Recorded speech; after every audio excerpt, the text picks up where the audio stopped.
So you can see recording. the labs here typically hold two purposes. One is graduate student space. That's why I got a couple desks here for graduate students. The other is to actually run participants. That's where these 12 workstations are. So a lot of my in-lab research will be bringing in teams of 3 or 4. They come in, they sit on the computers, they'll use headsets to communicate with one another. So if I have 12 people in here, they won't necessarily know who they're working with. So it simulates virtual team because virtual work is becoming more and more common. And so yeah, so they'll do a variety of different tasks. One of the ones that I commonly do is what's the easiest way of putting it? It's like it's a decision-making task where you have humanitarian aid. So when I was a graduate student, I was partially funded by the Navy, and for them, this was after some of the tsunamis and earthquakes and things, so humanitarian aid was something that the Navy really cared about. So we built a simulation around humanitarian aid, and basically a team of people, 3 to 4, have to figure out how to get supplies from point A to refugees at point B, and there's a variety of obstacles and things in their way, and so everyone has to learn about different obstacles and different parts of the map and stuff, and then share that information so that the team can ultimately decide what they want to take with them to get from A to B, and what's the quickest way there. And so that's where I did a lot of the stuff on knowledge emergence, basically how do people decide what they should be learning and then what they should be sharing with one another.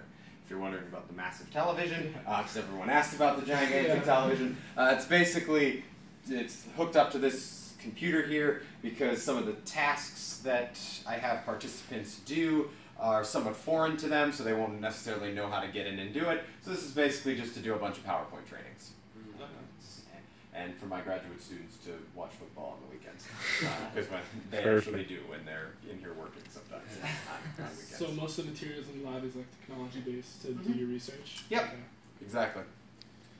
Yeah, so that's pretty much.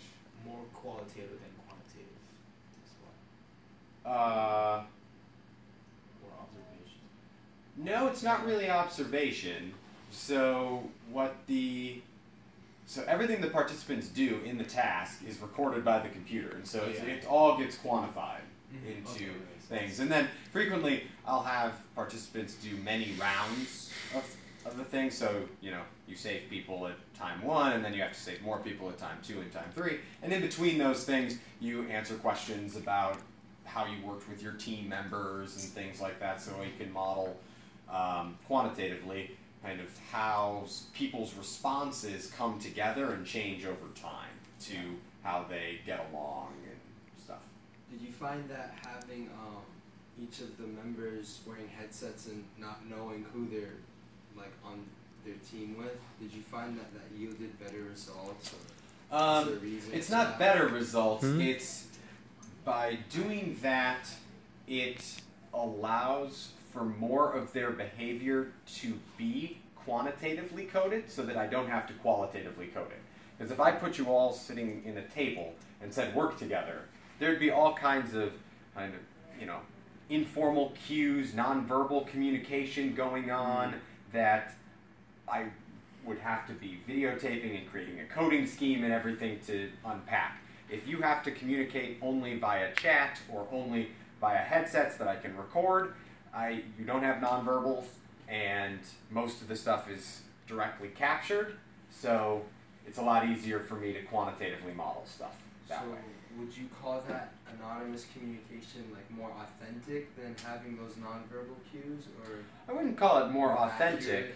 I'd call it more authentic for virtual teams, but obviously it's not authentic to face-to-face teams. So it's just different. I don't think it's necessarily better or worse. It's just different and easier to model. That was the real impetus behind it. It's a lot easier to track the data and then to statistically model what's going on than it is if I had to just videotape you and have RAs pouring over hours and hours of videos doing micro coding and stuff like that. That's much more difficult. So it was largely a pragmatic decision, and one that aligns with trends in the current workforce, which is, people are increasingly being able to work from home, working from offices totally decentralized from where their other team members are, people working all across the world, so you're working with people on different time zones, so you're not necessarily temporally synced up. So more and more people are doing this kind of virtual work where you're communicating largely via chatting, email, Skype, etc. So you don't necessarily know your teammates, you're not necessarily co-located and stuff. And so it's modeling that type of team as opposed to a straight up face-to-face.